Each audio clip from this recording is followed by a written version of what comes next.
Tonight, the choice at this election has been clear. You can vote for the same old parties and get the same old politics, more cuts and more misguided priorities.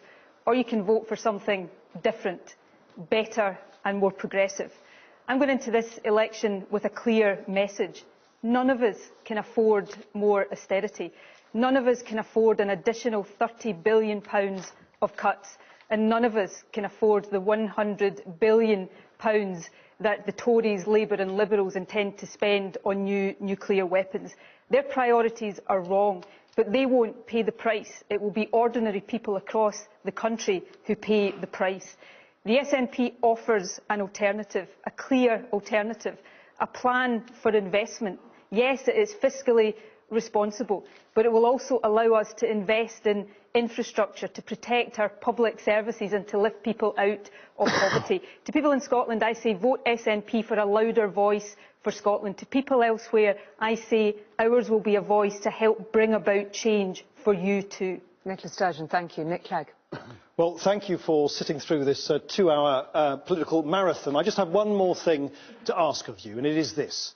When you vote, make sure that you decide what's right for you and your family. Make sure that you do what's right for our country. But above all, make sure that we don't lurch this way or that. Make sure that we don't borrow too much on the one hand or cut too much on the other. In other words, make sure that when you vote, we keep our country stable and strong and fair. And the only way we can do that is by finishing the job, finishing it fairly, balancing the books, doing it fairly and putting money into our public services. Because that's the only way that we can create the society that I imagine we all want. A society where we have a stronger economy and a fairer society, where there is opportunity for everyone. Nick Clegg, thank you. Ed Miliband. You've heard from 7 leaders tonight, but there's one fundamental choice at this election. Do we build a Britain that puts working people first, or do we carry on with a government that's not on your side? If I'm Prime Minister, I'll make sure we reward the hard work of everybody in our country, not just those who get the 6-figure bonuses. If I'm Prime Minister, I'll take on those energy companies that are ripping you off. If I'm Prime Minister, everyone will play by the same rules. We won't give the green light to tax avoidance. And if I'm Prime Minister, we'll cut the deficit every year, balance the books, but we'll protect health and education. There is a big choice at this election. I believe that it's when working people succeed that Britain succeeds. If you believe that too, I ask for your support. And let's bring the change that Britain needs. Ed Miliband, thank you very much indeed. Leanne Wood. I hope that what you've heard here tonight doesn't fill you with too much despair. Despite what you've heard, there is an alternative to the Westminster consensus in favour of more cuts. Austerity is not inevitable, it's a choice.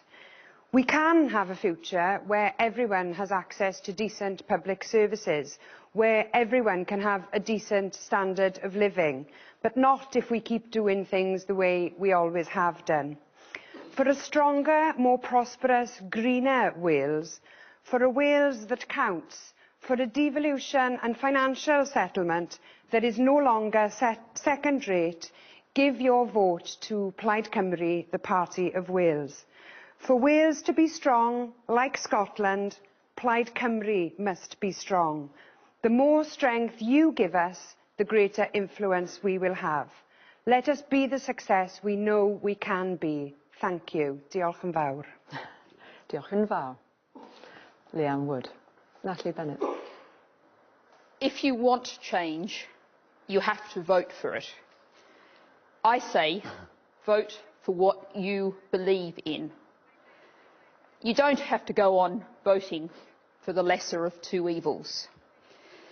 That's how we ended up with the tired, failed politics that we have now. If you want a fair economy, a public NHS, a stable climate, vote for change, vote Green. Already in Parliament, we've seen Caroline Lucas make a huge impact. We need more MPs like Caroline. With a strong group of Green MPs, we can deliver a new kind of politics. You can deliver a peaceful political revolution. Wherever you are, in England, Wales, Scotland or Northern Ireland, if you're thinking about voting Green, do it. Your vote will count. Natalie Bennett, thank you. Nigel Farage. You see, I warned you at the beginning. I said they were all the same. And what you've seen tonight is the politically correct political class. Oh, they're very keen to be popular on the international stage. They don't understand the thoughts, hopes and aspirations of ordinary people in this country. They are detached. Most of them have never had a job in their lives. What we represent in UKIP is plain spoken patriotism. We believe in this country. We believe in its people. We think Britain can be a lot better than this. But if you want things to be shaken up and to change properly, you've got to put more UKIP MPs in Westminster. We won 2 by-elections last year. We can outshine all expectations on May the 7th. Let's do it. Nigel Farage, thank you. David Cameron. Thank you. I've been your Prime Minister for the last 5 years, and all that time I've tried to have one task in mind above all others, and that has been turning our economy around, putting the country back to work and clearing up the mess that was left to us. I want to stand for another 5 years because I want us to finish the job that we've all started. We've created 2 million jobs. Let's create a job for everyone who wants and needs one. We've cut the deficit in half. Let's clear it all together and have Britain back in the black. We've invested in our National Health Service. Let's keep doing that and make sure it's a genuine service 7 days a week for you and your family all year round. What my plan is about is basically one word: security. Security for you, for your family, for our country. This is an amazing country, and we're on our way back. And there's a fundamental choice at this election. Stick with the plan and with the team who brought that plan, because it's working and it's helping, or put it all at risk by the people who gave us the spending, the debt, the taxes and the waste. I say, let's stick to the plan that's working. Let's not go back to square one. Let's finish what we started.